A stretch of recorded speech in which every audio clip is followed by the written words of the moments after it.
ყოფილა ძალიან მძიმე პერიოდები, რომელსაც დიდი იმედი მაქვს, რომ არასდროს აღარ განმეორდება. ეს არის აბსოლუტური შეგრძნება იმის, რომ დაიკარგე.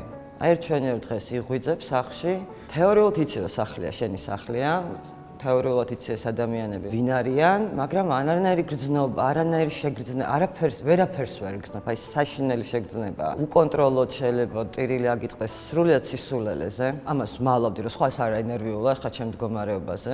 მახსოვს, რომ შვილს ყნოსავდი, რომ ყნოსვითი მეხსიერებით რაღაცა გამეცოცხლებინა, იმიტომ რომ ან მართლა ვერაფერს ვერ გრძნობდი. ზუსტად რაც მახსოვს, 9 დღე გაგრძელდა. აი ძალიან მწარედ მახსოვს, იმიტომ რომ აი დღეებს ვითვლიდი, მქონდა სპექტაკლი სათამაშო, რომელიც არ მახსოვს როგორ ვითამაშე, იმიტომ რომ ფიზიკა მითამაშე, საერთოდ ან ვერაფერზე ვერ ვფიქრობდი. სხვანაირი იყო ყველაფერი, საერთოდ ამოყირავდა ყველაფერი. საჭეზე ვერ ვჯდებოდი, იმიტომ რომ მეშინოდა რომ ვიღაცა ზიანი არ მივაყენა, იმიტომ რომ ანუ მართლა რაღაცა ესე იყო რა კურსი. რაღაცა უნდა წამეყვანა მახსოვს ეთერში, ის რაც უნდა წამეყვანა ის დაჯილდოება, ისედაც რთული გასაგები იყო ჩემთვის ის ფორმატი და რომ ვნახე ჩანაწერი, ანუ არ მეტყობოდა არაფერი. ძალიან გაკვირვებული ვიყავ, იმიტომ რომ შიგნით საერთოდ ცარიელი ვიყავი, დანგრეული ვიყავი, ვერაფერს, აი მართლა ვერაფერს ვერ გრძნობდი და 3 დღის მერე დავიწყე იმაზე ფიქრი, როგორ უნდა გადავრჩე. აი ამ მოვლენით როგორ უნდა ვიცხოვრო.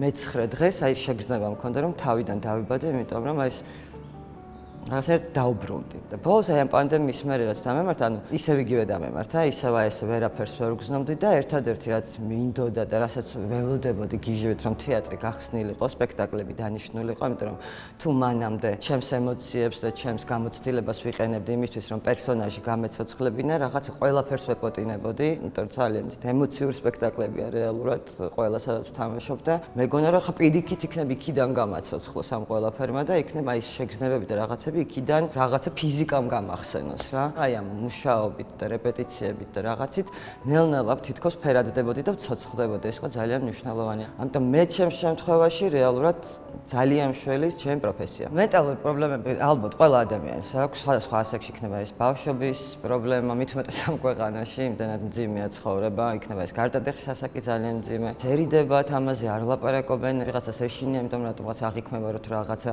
ფსიქოლოგიური პრობლემა გაქვს. ვერ ხარ და გიჟი ხარ ამ დროს უკვე ჩვეულებრივი მოვლენა. ფსიქოლოგის კონსულტაცია არც ისეთი იაფია, საკმაოდ დიდ თანხებთან არის დაკავშირებული კურსი რო ჩაატარო თუნდაც და სამწუხაროდ ძალიან ბევრგან არ ფინანსდება ეს მომსახურება და ძალიან მნიშვნელოვანია რომ დაფინანსდეს, იმიტომ რომ ადამიანებმა უნდა გაიაზრონ რომ ეს არის პრობლემა, რომელიც მოგვარებადი აღონთ, ამას ყველაფერს სჭირდება სპეციალისტი. ძალიან მნიშვნელოვანია რომ გავიაზროთ, აი მეც რაღაცეები რაც მოვყევი, საერთოდ არ მაქვს არცეთ მოყოლილი.